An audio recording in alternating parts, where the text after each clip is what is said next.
এখানে 1.5 কিলো মুরগির মাংস আছে। আমি এখানে লঙ্কা জিরে দিয়ে দিচ্ছি, 1 চামচ জিরের গুঁড়ো দিয়ে দিচ্ছি, 1.5 চামচ লঙ্কার গুঁড়ো দিয়ে দিচ্ছি, 1/2 চামচ নুন দিয়ে দিচ্ছি,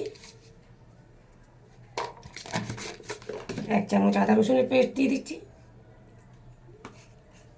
সঙ্গে দিয়ে দিচ্ছি খানিকটা তেল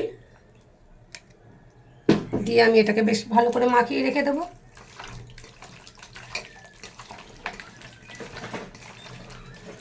এটা 15 মিনিট মাখা থাকবে। মাংসের জন্য যে আলুটা কেটেছিলাম সেটাকে আমি এক এক করে ভেজে নিচ্ছি।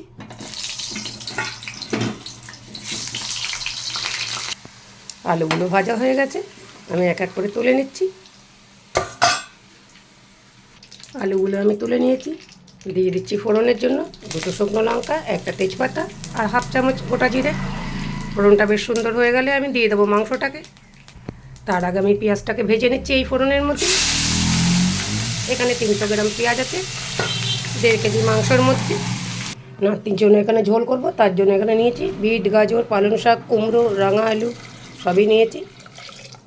দিয়ে দিচ্ছি একটা চিকেনের লেগ পিস। জিরে, হলুদ আর লঙ্কার গুঁড়ো আর তেল দিয়ে যে পেঁয়াজটা ভেজেছিলাম সেই পেঁয়াজটাও দিয়ে দিয়েছি। পেঁয়াজটা দেখতে পাচ্ছেন বেশ মোটামুটি ভালোভাবে ভাজা হয়ে গেছে। আমি দিয়ে দিচ্ছি ম্যারিনেট করা মাংসটাকে।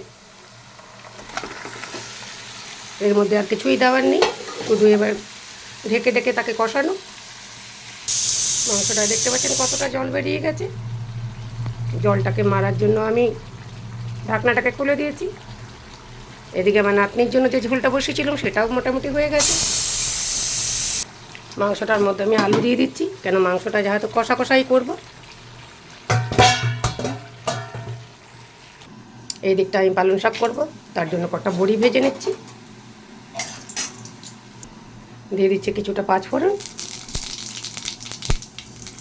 সঙ্গে দিয়ে দিচ্ছি আলু, কুমড়ো, বেগুন।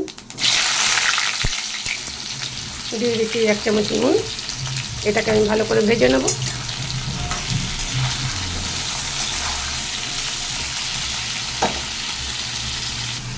টমেটো আর কাঁচা লঙ্কা কটাও দিয়ে দিচ্ছি এর মধ্যে। এর মধ্যে দিয়ে দিচ্ছি কিছুটা গুঁড়ো মশলা, যেরকম 1/2 চামচ হলুদ আর 1/2 চামচ জিরের গুঁড়ো দিয়ে দিলাম। সঙ্গে দিয়ে দিলাম 1 চামচ মিষ্টি। ভালো করে মশলাটাকে আবারও কষিয়ে নেবো আমি।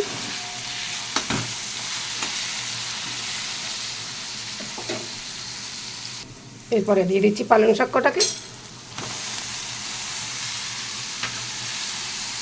শাকটাকে নাড়াচাড়া দিয়ে আমি ঢেকে দিচ্ছি, কম করে দিচ্ছি আগুনটাকে। এইদিকে দেখতে পাচ্ছেন মাংসটা আমার বেশ ভালো করে কষানো হয়ে গেছে। আমি এর মধ্যে একটু জল দিয়ে দিচ্ছি, মাংসটা আর একটু নরম হবে, কেন যেহেতু এর মধ্যে আলু দেওয়া আছে একটু।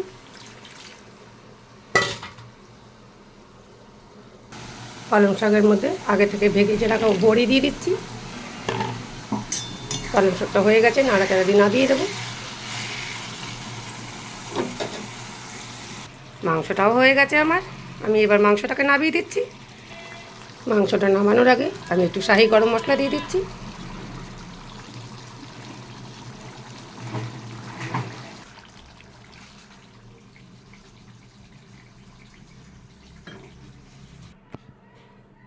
আমি এই পালং শাক দিয়ে প্রথমে ভাতটা খেয়ে নেব, মাংসটাকে সরিয়ে রাখছি।